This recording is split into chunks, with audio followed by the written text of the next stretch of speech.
Good morning बच्चों। आज हम कक्षा 3 का पाठ 5 पढ़ेंगे, जिसका नाम है सुमन एक उपवन के। सुमन मीन्स फूल, उपवन मीन्स बाग। इसके बारे में हम पढ़ेंगे। ये एक कविता है जिसके रचयिता द्वारिका प्रसाद माहेश्वरी हैं। इस कविता के माध्यम से हमें कवि क्या बताना चाह रहे हैं, किसके बारे में बताना चाह रहे हैं, वो हम पढ़ेंगे, जानेंगे, समझेंगे। इस कविता के माध्यम से कवि ने देश की अनेकता में एकता का वर्णन किया है। नन्हे बच्चे स्वयं की तुलना फूलों से कर रहे हैं। किससे कर रहे हैं? फूलों से। और देश को एक उपवन बताया जा रहा है। उपवन मीन्स बाग, बगीचा बताया जा रहा है, जिसमें भांति भांति मीन्स अलग अलग के फूल एक साथ खिल रहे हैं। सब फूलों को सूरज की किरणें तथा चांद की रोशनी एक समान प्राप्त होती है। जितने बगीचे में, बाग में फूल हैं, वो सभी को सूरज की किरणें या चांद की रोशनी एक समान सभी को मिल रहा है। फूलों के समान देश में भी विभिन्न जातियों के लोग रहते हैं, मगर आपस में भारतीयता के सूत्र में बंधे हैं। अब हम आगे पढ़ेंगे इस चैप्टर को। प्रस्तुत कविता में कवि ने बच्चों को यह समझाने की कोशिश की है कि उन्हें आपस में क्या करना चाहिए? मिलजुल कर रहना चाहिए, मिलजुल कर प्यार से रहना चाहिए। जैसे एक बगीचे में अलग अलग रंगों के तथा अनेक प्रकार के फूल खिलते हैं, उसी प्रकार हम सब भारतवासियों को भी मिलकर रहना चाहिए। जैसे एक बगीचा में, बाग में अनेक तरह के फूल रहते हैं, वो सब एक ही बगीचे में रहते हैं और सब मिल के आपस में मिलते हैं। उनको एक ही तरह का सूर्य की रोशनी हो या चांद की चांदनी हो, वो एक ही बादल, बारिश हो, पानी हो, जो भी उनको दिया जाता है एक समान दिया जाता है। वैसे ही हम भारतवासी को भी मिलकर साथ में रहना चाहिए। चलिए हम चैप्टर पढ़ते हैं। एक हमारी धरती सबकी, जिसकी मिट्टी में जन्मे हम, मिली एक ही धूप हमें है, सींचे गए एक जल से हम। एक हमारी धरती सबकी, हमारी सबकी एक ही धरती है। हिंदू हो, मुस्लिम हो, क्रिश्चियन हो, कोई भी हो, उसके लिए धरती एक ही है। हम सभी, जो भी कोई भी कास्ट हो, इसी धरती पे जन्म लिए हैं।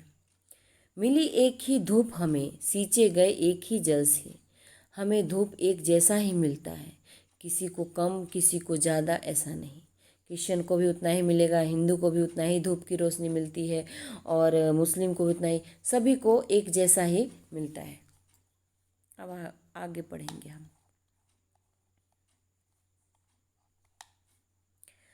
पले हुए हैं झूल झूल कर, पलनों में हम एक पवन के, हम सब सुमन एक उपवन के।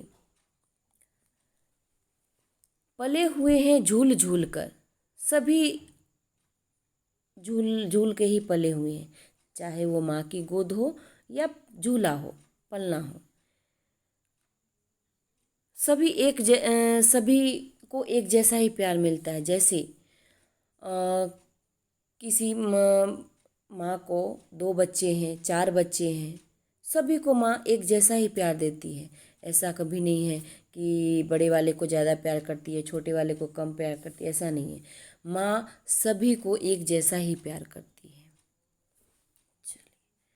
सूरज एक हमारा, जिसकी किरणें उड़ की कली खिलाती है।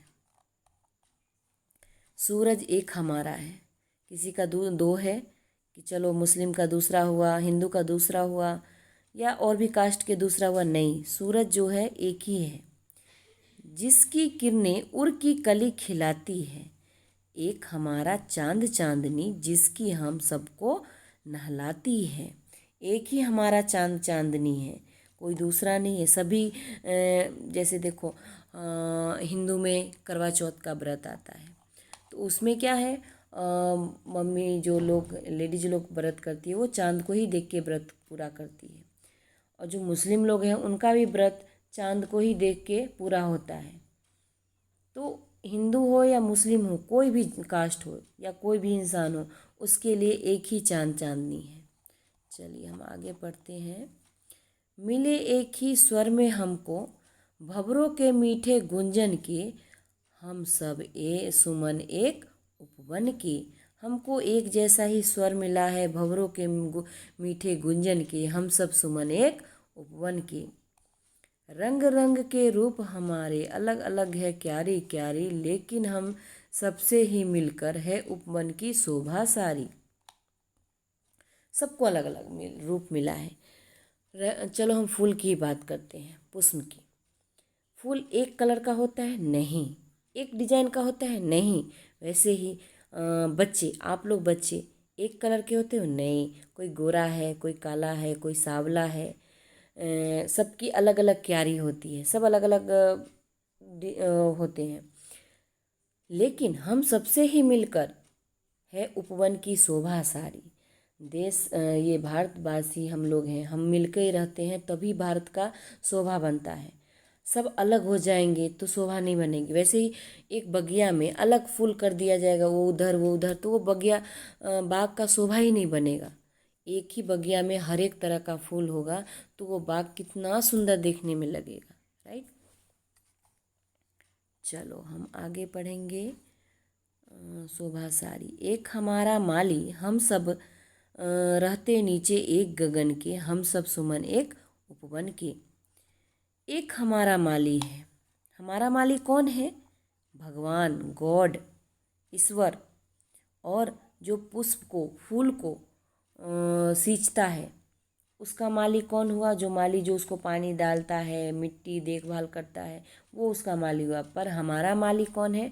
भगवान, ईश्वर है, क्योंकि हमारा सिंचाई वही करते हैं। ठीक है, चलो। कांटों में खिलकर हम सब ने हंस हंस कर है जीना सीखा, एक सूत्र में बंधकर हमने हार गले का बनना सीखा। हार जो बनता है, कभी आप लोग ध्यान दिए हो, मालूम ही है सभी को, जो हार बनाते हैं हम, फूलों का हार बनाए या मोती का हार बनाए, एक एक फूल से बनता है। अगर हम फूल का माला बनाते हैं तो एक फूल से हार बन जाएगा? नहीं। या एक मोती से माला बनेगा? नहीं। वैसे ही हम एक सूत्र में ही बंध कर हार गले का बनना सीखा। अगर एकजुट रहेंगे तो हमको कोई भी प्रॉब्लम नहीं आएगा, कोई भी हमें हिला नहीं सकेगा। चलिए अब आगे बढ़ते हैं। सबके लिए सुगंध हमारी, हम सिंगार धनी निर्धन के, हम सब सुमन एक उपवन के। सिंगार, सबके लिए सुगंध। फूल, कोई अमीर है तो उसको, मान लो किसी के पास गुलाब का फूल है, एक गुलाब का फूल अमीर के पास है और एक गुलाब गरीब के पास है, तो ऐसा है कि गुलाब जो है वो अमीर वाला के पास वो अच्छी सुगंध देगा, और जो गरीब वाले के पास है उसके पास नहीं अच्छी सुगंध। पर ऐसा नहीं है, गुलाब तो अमीर के पास हो या गरीब के पास हो, छोटा हो या बड़ा हो, सुगंध एक जैसा ही देता है। हम सिंगार धनी निर्धन के, हम सब सुमन एक उपवन के। चलिए, इसका तात्पर्य ये है कि कविता में देश की अखंडता तथा एकता का संदेश दिया गया है। भारतीय संस्कृति की विशेषता अनेकता में एकता को बताया गया है।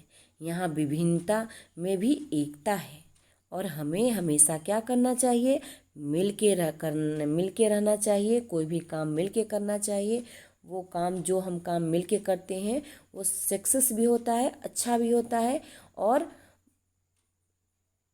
आगे भी बढ़ते हैं हम। चलो, ये चैप्टर कंप्लीट हुआ।